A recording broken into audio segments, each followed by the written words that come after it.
Hello, hello, hello. Good morning everyone. Good afternoon sa amin. So, just a shout out to everyone. Malapit ng election. Few days na lang. So, kailangan nating mamili ng tamang tao. Be wiseful and be smart sa pagpili ng inyong mga senators, governors, party list, or mayor. Wala naman atang election sa and Congress, senatorials. Okay?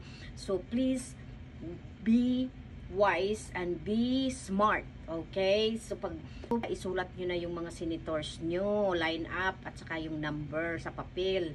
At sa party list naman, lagyan nyo ng party list para hindi mag-mix doon sa senators. Okay? Party list sa baba, lagyan mo party list. Isa lang ang ibubuto natin sa party list. Mamili ka lang.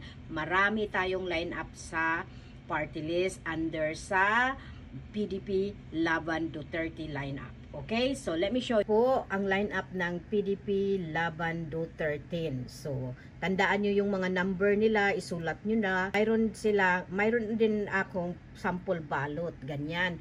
Ganyan ang gawin nyo para hindi kayo malito at magpanik. So, sulat nyo na number 10, Bondok, Jimmy Bondok, number 22, Bato de la Rosa, number 28, Bongo, number 30, JV Hinlo, number 34, Raul Lambino, number 38, Rodante Marcolita, number 42, Doc Marites Mata, number 53, Apollo Kibuloy, number 56, Attorney Vic Rodriguez, number 58, Philip Salvador. Yan yung ating senatorial lineup. Okay? Now, let's go to party list.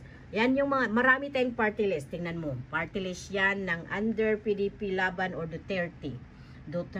So, isa lang ang pipiliin nyo dyan guys para hindi kayo ma-invalid. Okay? More than one na iboto nyo, wala na. Invalid na yung boto nyo. So, number 2, PPP Party List. Number 5, Duterte Youth Party List.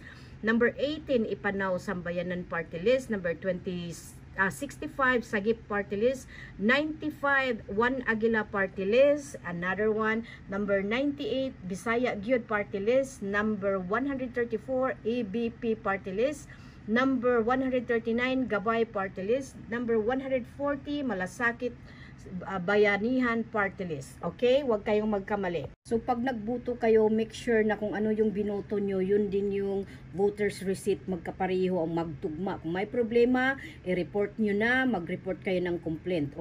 So, in case lang pag nagka-problema kayo, yung binoto nyo at yung listahan nyo, tapos naka-receive kayo ng voter's receipt, i-match, ipagtabim nyo, tingnan nyo kung tama ang lumabas doon sa voter's receipt nyo na nakukuha nyo doon sa COMELEC, sa machine.